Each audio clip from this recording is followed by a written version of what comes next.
고조선 건국 신화 시작하겠습니다. 옛날 옛적에 하늘을 다스리는 환인이라는 신이 있었다. 환인에게는 여러 명의 아들이 있었는데 그중 한 명인 환웅이 환인에게 물었다. 아버지, 저는 아래 세상으로 내려가 인간들을 다스려보고 싶습니다. 그래, 그럼 저 태백산 아래로 내려가 보거라. 인간을 널리 이롭게 하기에 좋은 것 같구나. 그리고 환인은 환웅에게 하늘이 내린 사람이라는 표식인 천부인을 주었다. 환웅은 천부인을 받아 들고 3,000명의 무리와 함께 태백산 꼭대기에 있는 신단수 아래로 내려왔다. 그곳을 신시라 이름 지었다. 풍백 우사 운사를 거느리고 곡식 명질병 형벌선 악 등 인간 세상에 360여 가지 일을 주관하게 하여 세상을 다스리도록 하였다. 어느 날 환웅에게 곰과 호랑이가 찾아왔다. 바라옵건대 사람이 되어 살게 해주십시오. 제발 부탁드립니다. 곰과 호랑이의 애절한 간청에 환웅이 쑥 한 다발과 마늘 20개를 주면서 말했다. 너희는 이것을 먹되 햇빛을 100일 동안 보지 않으면 사람이 될 것이로다. 곰과 호랑이는 기뻐하며 어두운 동굴로 들어갔다. 호랑이는 얼마 지나지 않아 참지 못하고 동굴에서 뛰쳐나오고 말았다. 곰은 37일 동안 아무것도 먹지 않고 쑥과 마늘만 먹으며 버텼다. 그리하여 여자 몸으로 변했다. 곰은 아주 어여쁜 처녀가 되었다. 사람들은 그 처녀를 웅녀라 불렀다. 웅녀는 신단수 아래로 가서 빌고 또 빌었다. 비나이다. 저에게 아기를 하나 주십시오. 비나이다, 비나이다. 그런 웅녀가 가상의 환웅이 잠깐 사람으로 변신하여 그녀와 혼인을 하고 아들을 낳으니 그 이름을 단군왕검이라고 불렀다. 단군왕검은 훌륭하게 자라나 평양성을 도읍으로 정하고 나라를 세웠다. 그 나라가 바로 고조선이다. 다시 도읍을 백악산 아사달로 옮겼는데 그곳에서 1500년을 살았다. 구독해 주셔서 감사합니다. 신라 설화 연호랑과 세오녀 시작하겠습니다.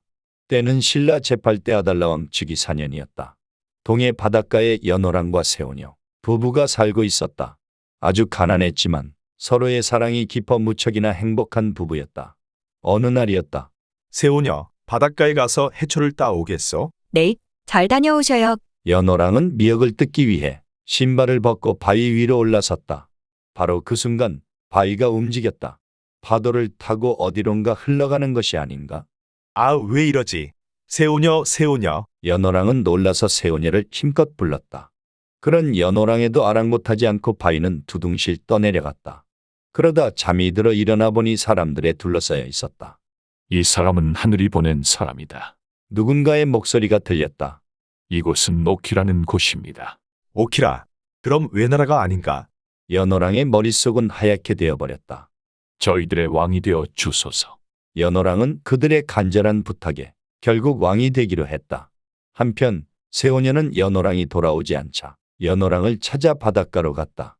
연호랑의 신발을 보고는 신발은 벗어 놓고 어디로 가신 걸까? 아무리 찾아도 연호랑을 찾을 수가 없었다. 신발이 놓인 바위로 올라가 신발을 끌어안으며 통곡을 하였다. 그러자 바위가 움직였다. 그리고 세오녀를 태우고 어디론가 흘러갔다. 세오녀가 오키라는 곳에 도착하자 사람들이 연호랑에게 보고하였다. 왕이시여, 바위를 타고 온 여인이 있습니다. 어서 이리로 모시거라. 연호랑은 혹시나 하는 마음에 그 여인을 보기를 청하였다. 아니나 다를까 그 여인은 세오녀였다. 부인, 이렇게 만나게 되다니 정말 기쁘기 그지없소? 연호랑님 많이 그리웠답니다. 살아계셔서 다행이에요. 서로 눈물의 재회를 하였다. 그리고 세오녀는 귀비가 되었다. 그 즈음 신라에서는 이상한 일이 일어났다. 세상이 온통 깜깜했다. 해와 달이 없어진 것이다. 여봐라, 이게 어찌된 일이냐? 해와 달이 어디로 간 것이냐? 아달라이사금 왕이 초조하게 물었다. 폐하 저희 신라에 있던 해와 달이 외나라로 건너간 듯하옵니다. 그게 무슨 말이냐? 누군가를 따라간 듯하옵니다. 그게 대체 누구냐? 며칠 뒤 일관이 아달라이사금에게 놀라운 사실을 전한다. 해와 달이 연호랑과 세오녀라는 부부를 따라간 듯하옵니다. 그럼 당장 외나라로 가서 연호랑과 세오녀를 데리고 오너라. 네, 폐하. 아달라이사금의 명을 받은 신하 몇 명이 외나라로 갔다. 연호랑님, 신라는 두 분이 외나라로 가신 뒤 해와 달이 자취를 감추었습니다. 부디 신라로 돌아와 주십시오. 그럴 수는 없습니다. 세오녀가 짠 비단을 줄 터이니 그것으로 제사를 지내보도록 하시오.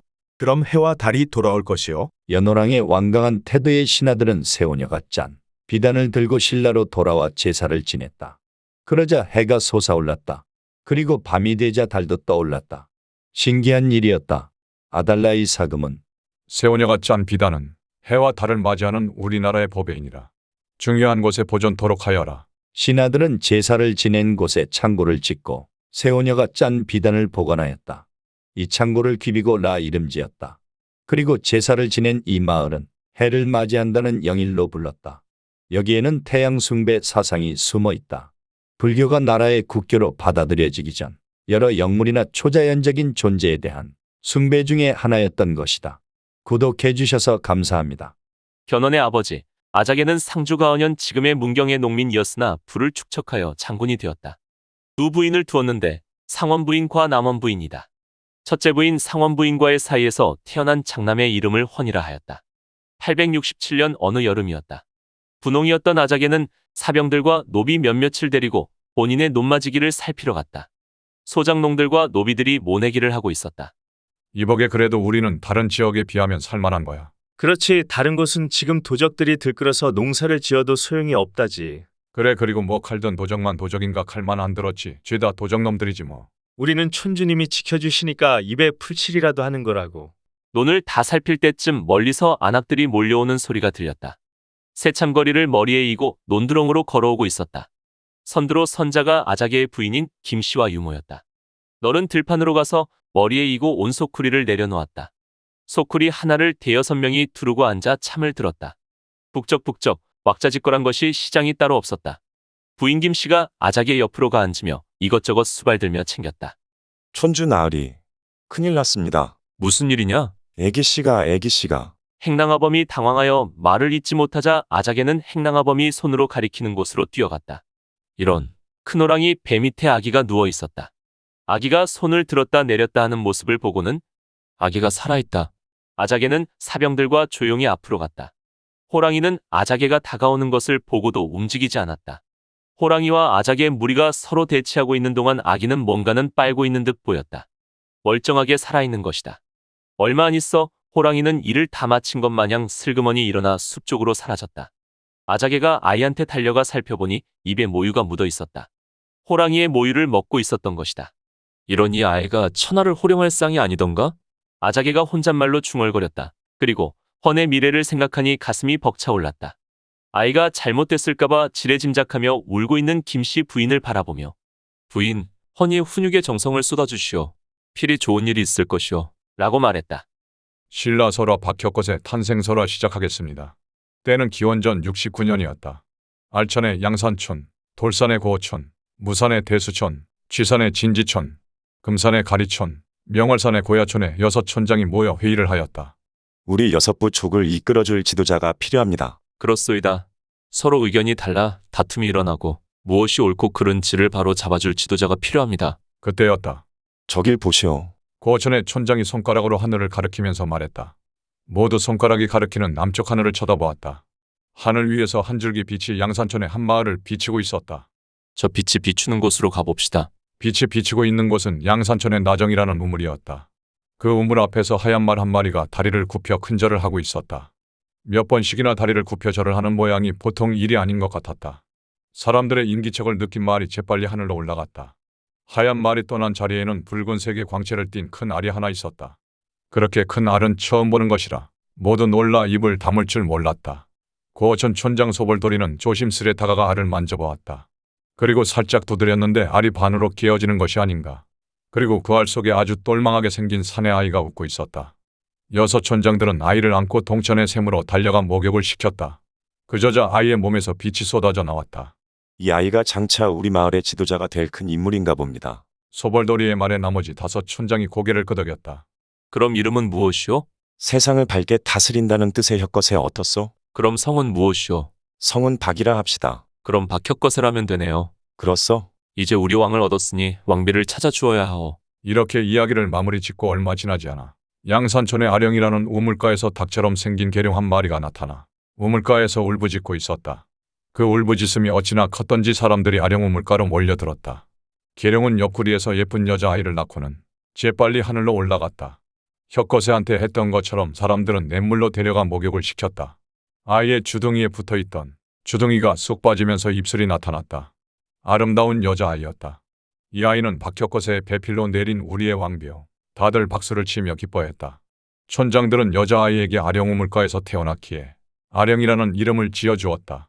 아령은 13살에 혁거세의 왕비가 되었다. 그리고 혁거세와 아령은 서라벌이란 나라를 세웠다. 혁거세는 아령과 함께 60여 년을 나라를 다스리다가 세상을 떠났다. 혁거세의 몸은 죽은 지 이래 만에 5개로 나뉘어져 땅에 흩어졌고 후손들은 5개의 무덤을 만들어 혁거세의 장례를 지냈다. 구독해 주셔서 감사합니다.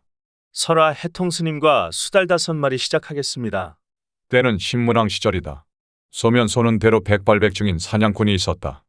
수달이다. 하루는 강가를 지나다가 수달을 발견하고는 습관처럼 활을 당겼다. 오늘도 수입이 좋은데 수달의 목을 쏘아 수달이 죽자 가죽을 벗겨 집으로 돌아왔다. 밤이 되어 잠이 들었는데 수달이 꿈에 나타나. 사냥꾼님, 제 새끼들이 둥지에서 저를 기다리고 있어요. 저를 살려주세요. 제가 죽으면 제 새끼들도 죽는답니다. 제발 부탁입니다. 수달이 처절하게 울부짖었다. 꿈에서 깨어나 수달을 잡았던 강가로 달려갔다. 가죽을 벗긴 채 두고 온 수달의 시체가 보이지 않았다. 이상한 생각에 근처 핏자국을 따라가 보니 수달이 새끼들을 끌어안고 죽어 있었다. 이 일을 어쩐다. 너무도 충격을 받은 사냥꾼은 울부짖었다. 그리고 활과 화살을 부러뜨렸다. 그 길로 가까운 절을 찾아갔다. 주지스님, 스님이 되게 해주십시오. 너는 그동안 살생을 밥 먹듯이 했거늘 어찌 스님이 될 수 있겠느냐? 제가 뉘우치고 또 뉘우치고 있습니다. 됐다. 저리 가거라. 해통은 주지스님의 호통에도 아랑곳하지 않고 굳은 일을 하면서 포기하지 않았다. 해통은 마음을 다잡고 활을 타고 있는 화롯불을 머리에 이고 법당으로 들어갔다. 앞으로 살생을 하지 않겠다는 의지를 보여주고 싶었던 것이다. 에구 이를 어쩌나? 이봐 미쳤나? 지켜보던 스님들이 걱정스럽게 한마디씩 던졌다. 이 사람아, 그러다 타 죽겠네. 화로를 잡은 손바닥과 머리에는 화상이 생겼고 연기도 피어올랐다. 찬물을 끼얹어야 되는 거 아냐? 저러다 큰일 나겠어. 저 사람 정신 나간 거 아니야? 아무리 스님이 되고 싶어도 목숨을 부지해야거늘. 여기저기서 해통을 보며 안쓰럽다는 듯이 이야기했다. 웅성웅성 해통도 더 이상 버틸 힘이 없었다. 그만하면 되었다. 주지스님의 목소리였다. 화로를 내려놓거라. 해통은 화로를 내려놓았다. 그리고 바로 정신을 잃고 쓰러졌다.